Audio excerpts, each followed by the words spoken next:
Alright guys, Jameson and Alex here. Today we're going to be talking about the Emotion Lord Sorcerer from Valda's Spire of Secrets. Yes.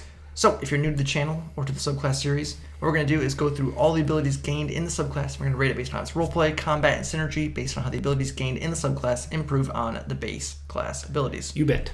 Don't forget to like, comment, and subscribe to be entered in our D&D Beyond Players Bundle giveaway. Free stuff. That being said, let's just jump straight into it. Alex, what do we get?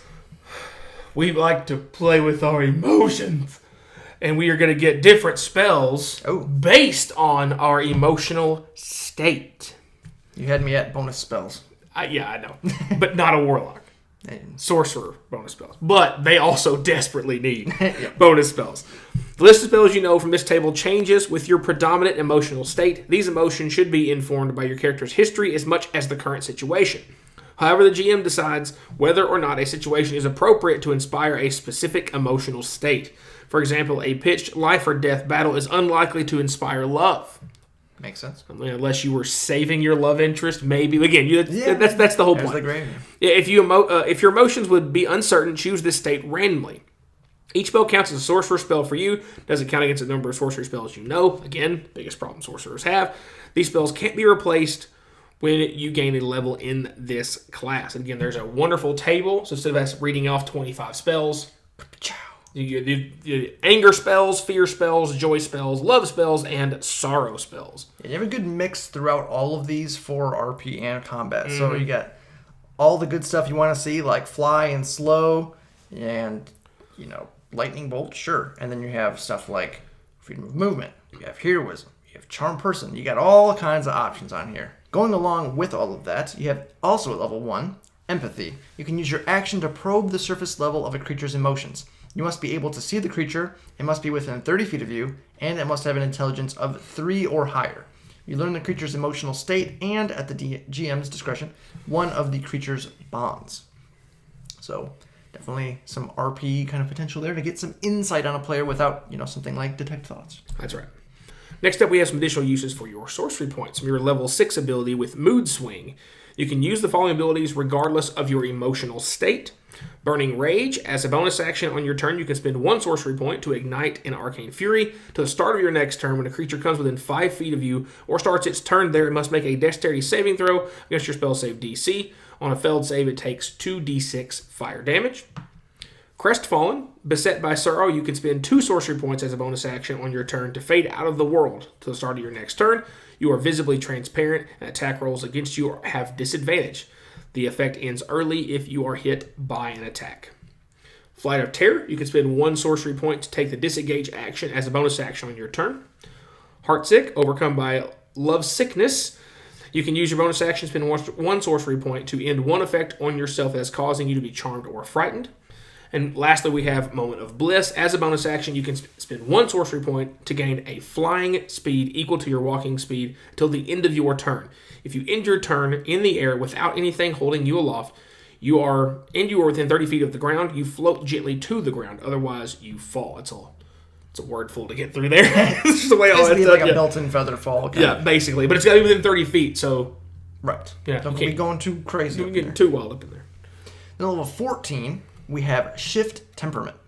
You can use your action to bend the emotions of a creature you can see within 60 feet, which must make a Charisma saving throw against your spell save DC. Love that. If the creature fails its saving throw, you can use one of the following abilities on it. Charmed, you spend 1 sorcery point, and the creature is charmed by you for 1 minute.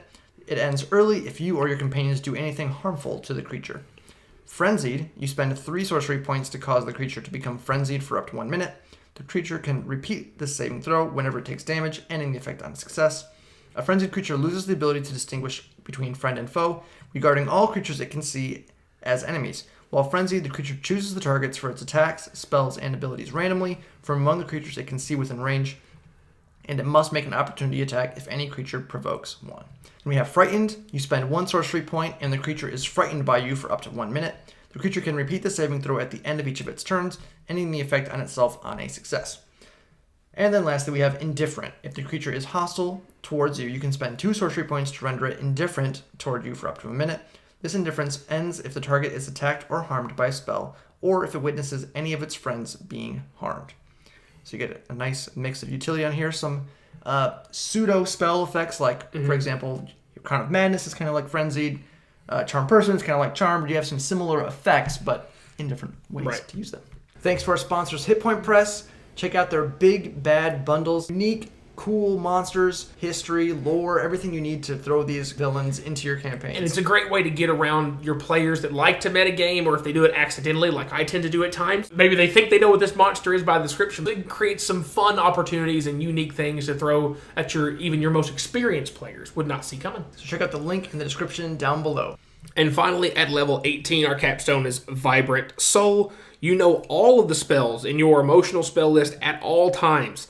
That's wonderful. Yeah, that's a lot of spells. Additionally, you learn the spell Antipathy/Sympathy, which counts as a sorcerer spell for you and doesn't count against your total number of spells known. You can cast this spell spending 10 sorcery points instead of using a spell slot. It's just a nice way to get access to an 8th level spell that has some RP combat potential use for a huge area. Yeah. And again, you're only getting one level 8 spell slot normally, and this is cheaper than having to convert those points back the other direction. So those are all the abilities in the subclass, and I'll move on to the rating portion of the video. First up is the roleplay, asterisk, as always. When talking about roleplay, we're talking about interacting with the world around you, interacting with NPCs, non-combat scenarios, avoiding combat, basically things outside of the initiative order. Not talking about your class fantasy, history, lore, background that's on you as a player. We can't rate you, but we can rate the abilities gained in the subclass, how they might improve your potential in those role play scenarios. That's right. So, all that being said, I think one of the things with this subclass that is probably the most interesting to me in regards to roleplay, is the point that you have access to unique features, such as spells, depending on what your emotional state is. Yep. So it's very rare that we've seen anything, if we've seen anything at all, that directly ties that could directly tie roleplay into your actual class features. Yeah. Because it's like, say you want to cast a specific spell, and the DM says, well, how are you, going to be getting into that emotional state? And you could have one of those, You've been mad all day because a bird pooped on you. How all of a sudden you're going to be happy and cast fly. Right. So you dig down and you think of a happy memory of your mom or, something. So you can kind of role play in the moment. The time you won the watermelon seed spitting contest. That was it. That's the one. First random thing popped into my head of all things. So there is that. So, and it is really interesting because that really adds a totally different dynamic to how you play the subclass. And, of course, it lets you dig deeper into the pool of resources you could potentially have access to. Also with this, you have other options on here that are pretty interesting for roleplay. The empathy ability, where you can detect surface thoughts and things like that, definitely can come into play, as it is similar to a detect thoughts spell, but without a spell slot, which definitely helps as well. Mood Swing has some niche RP with it. Especially with ending Charm and Fear, and getting that burst flying speed can always help with exploration. So there is definitely some strong use with that. And then the Capstone, of course, has an RP, because now you suddenly have access to tons of spells and a variety of different effects on there. And Antipathy and Sympathy, it's an 8th level spell. It's an hour casting time, so you're typically not going to be able to do it, unless you're setting up for a combat ahead of time, which you need time to be able to do something like that. So more often than not, it's going to be more of a preparation, planning, RP kind of thing for that. So getting access to another potential 8th level spell slot is huge, especially for roleplay. So all that being said with this, we gave it a 4.5 out of 5 for the roleplay. Yeah, it's just got a fistful of options that lets you do what you want to with it, with a very interesting mechanic of it playing on your emotional state, which may or may not be under your control all the times, or can be randoms and things. It's one of those things normally we don't count towards, flavor doesn't count. It's mechanical, but the flavor of the way it's designed specifically creates a mechanic. It literally changes. It completely changes how it works based on the role play, and the role play of your emotions directly affects your combat. Transition. Getting good at these segues. Goodness. So, on the combat side of things, again, the first thing we talk about, and this will obviously affect the synergy when we get there, all of the extra spells. It's the number one thing that sorcerers deal with, is lack of spells known. So even though the love spell list clearly isn't combat focused. But even that has a couple spells that have use in combat, even if they're not ideal. So you're always going to get a couple of spells. If, of course, obviously, if you get the anger or the sorrow spell list, you're like, oh, I'm going to have some fun with some extra spells. But either way, because you know that, you can plan around this, knowing that, okay, I'm probably, if I'm in combat, it probably won't be a lot of joy, love, maybe some, but it's probably more anger, fear, sorrow most of the time. But you can see what spells you're going to be getting. Yeah. So you can choose the spells you learn as you level up around that, knowing like, okay, I'm going to have the choice between having Lightning Bolt or and Slow or Scorching Ray and Invisibility. So, okay, I need to grab some stuff that's not those, because there's no point in choosing that be one of the few spells you learn up. That's all there. You have so many ways to spend your sorcery points in here, letting you get a free little just burst of fire damage. Somebody gets too close to you because you're just so upset about the world. Crestfallen, Crestfallen, you're so upset about the world, but not mad, just sad. Still upset about the world. Let you just basically it's the blur effect, because like you get disadvantage on attacks against you until you get hit, and it kind of disables it. Yeah. But again, like James said, you're gonna need some spell-like effects without having to spend spell slots or convert the sorcery points into spell slots directly, because the whole exchange there. Yeah. Getting disengaged is a bonus action just for one sorcery point. That's always going to be helpful because if you know you're about to get slapped by some big angry creature, it's like, oh, he just clapped the barbarian for 37. That's half my health point. right. That's half my health point. He's swinging at me. I'd like to disengage, please. Thank you. That's wonderful. The Charmed and Frightened thing could be used in combat, especially the Frighten. Doesn't happen all the time, but again, just for one sorcery point, you know you can use a bonus action to get rid of it. That's fantastic. Giving yourself flying speed for, again, one sorcery point. So there's a lot of choices, which can seem like a lot. Yeah. But none of them are expensive. It's one here, one here, one here with all the level 6 stuff. 2 here. So yeah, you're not really limited to how using these as much as you need to, really want to, and it cutting into what your base class is doing. Of course, at 14, the chance to charm things, the frenzy like Crown of Madness effect, the chance to frighten, and then in different effect, you've got a ton of different CC type, again, with none of them costing a ton of sorcery points. So you're this very wizard-like sorcerer in your versatility of what you get offered to you. And finally, when you hit 18, if you get to 18, we hope everybody does at some point when they're playing a subclass they like the capstone of, just saying, hey, you know how you only have like 15 spells that you know as a sorcerer? How would you like to more than double that total all of the time? That's when things get absolutely wonderful, plus the addition of a spell that can be very useful in RP, but also can be used for combat if you have time to prep it and kind of like create your own, like, this is where we're going to be fighting, so I'm going to cast this spell here, so it affects this area. Still has the point there, and you can cast it using 10 sorcery points and spend your 8-level spell slot to do so. A lot of that there. So, a lot of stuff there. The question is, again, but there is some drawbacks, like we said, because there is a lot of abilities you can spend your sorcery points on, but that may prevent you from being able to spend it on twinning some spells, or heightening some spells, or doing the other meta magic things you'd like to do. So we brought that in with the equation. Went with a 3.5 out of a possible 5. Does gives you a lot of choices.